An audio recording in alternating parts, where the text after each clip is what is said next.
Greek mythology is notorious for blending the line between fact and fiction. There are quite a few stories that chronicle the accomplishments of legendary societies in the ancient world, as though they were authentic.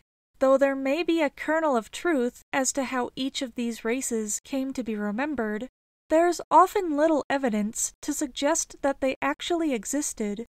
One such race that was well known in mythology were the Lapiths, whose legendary status is akin to the Myrmidons and the Amazons. The Lapiths were said to have lived in Thessaly, a region that had emerged from one of the four major tribes of ancient Greece.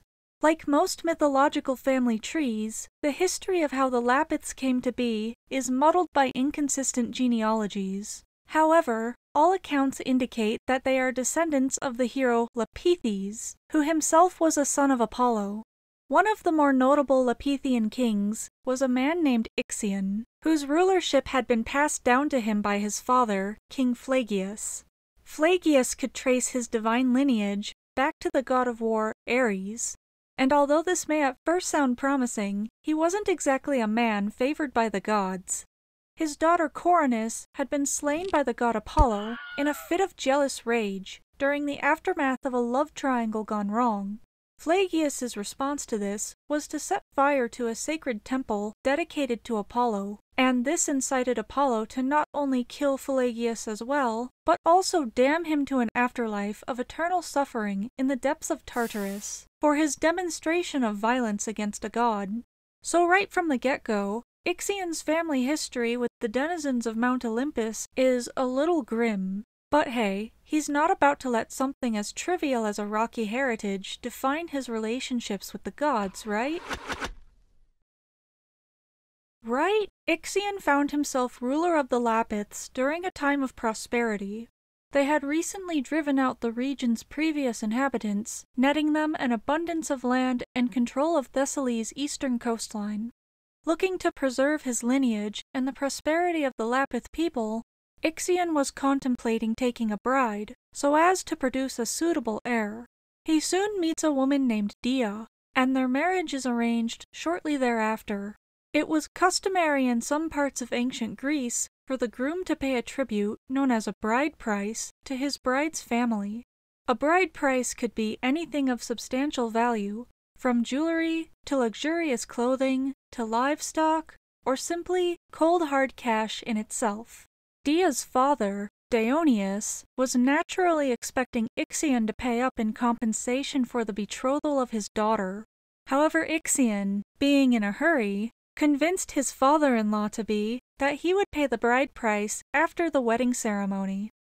The ceremony comes and goes, and to nobody's particular surprise, it soon becomes apparent that Ixion had never intended to pay Deionius a bride price for Dia.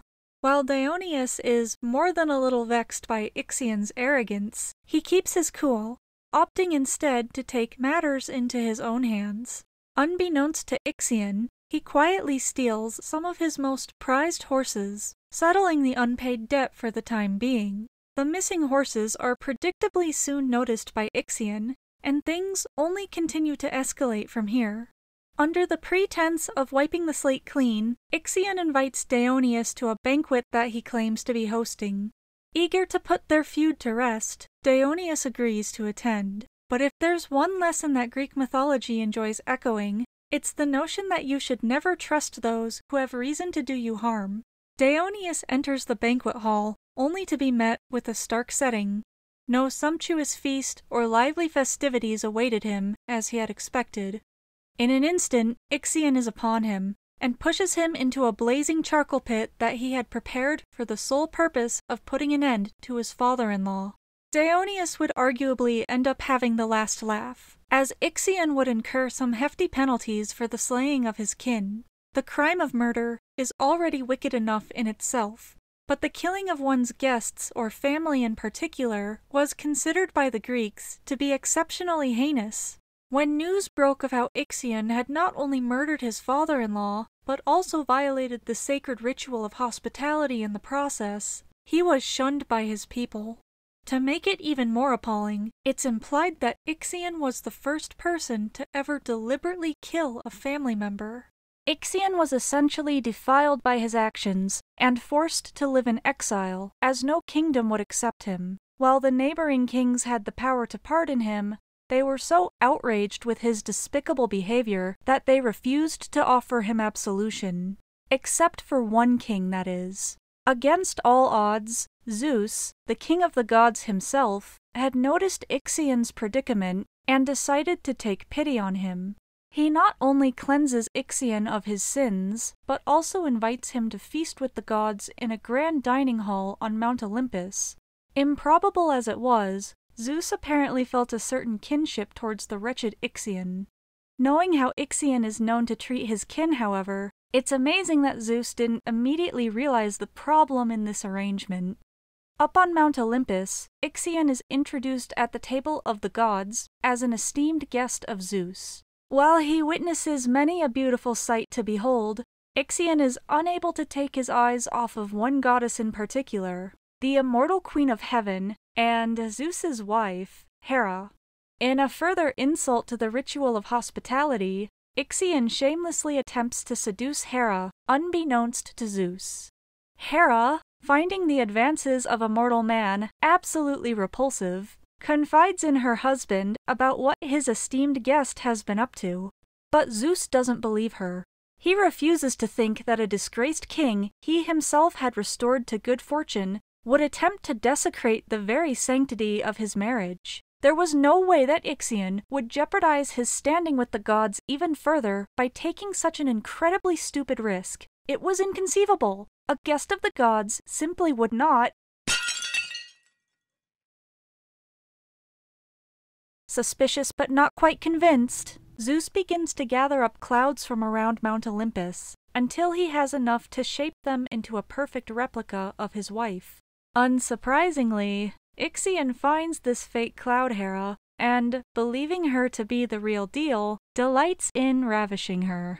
And if that weren't brash enough, the next day he is even caught bragging about how he had just spent the night with the Queen of the Gods.